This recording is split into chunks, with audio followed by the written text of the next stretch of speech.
ఏ cinema అయినా జనాల్లో mouth talk బాగా తెచ్చుకోవాలంటే హీరోయిన్ పాత్ర కూడా కీలకం. హీరోయిన్ ను ఎంత బాగా చూపించారు, హీరోయిన్ ఎంత బాగా నటించింది అనేవి జనాలు బాగా గమనిస్తారు.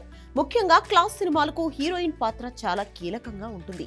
హీరోయిన్ పాత్రపై దర్శకుడు శ్రద్ధ పెడితే ఖచ్చితంగా సినిమాకు మంచి మార్కులు పడతాయి. అలాంటి దర్శకుల్లో హను రాఘవపుడి ఒకరు. మరి ఆయనకు హీరోయిన్లు ఎక్కడ దొరుకుతారో తెలియదు కానీ ఒక్కో హీరోయిన్ ను ఆయన సెలెక్ట్ చేసుకునే విధానం మాత్రం పిచ్చెక్కిస్తుంది. అందాల రాక్షసి సినిమాలో ఆయన హీరోయిన్ తో ముద్దుగా మాట్లాడించారు. ఆ తర్వాత Lavanya Tripathi talk of the town అయిపోయింది.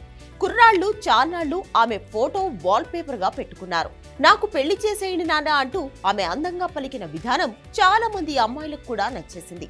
ఆ తర్వాత కృష్ణగాడి వీరప్రేమగాథ సినిమాలో మెహ్రీన్ ఈమెతో కూడా మంచి డైలాగులు పలికించాడు హను రాఘవపుడి.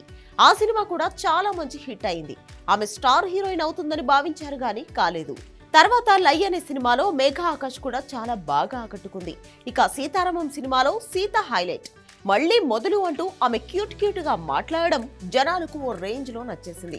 ఆ సినిమాలో ఆమెను చూపించిన పద్ధతికైతే టాలీవుడ్ జనాలు ఏంటి, బాలీవుడ్ జనాలేంటి ఫిదా అయిపోయారు. ఆమె హైట్ కి కుర్రాళ్లకు మతిపోయింది. కట్ చేస్తే ఆమె ఇప్పుడు స్టార్ హీరోయిన్. ఇప్పుడు ప్రభాస్ సినిమా కోసం ఇమాన్వి అనే ఒక అమ్మాయిని తెచ్చాడు హను.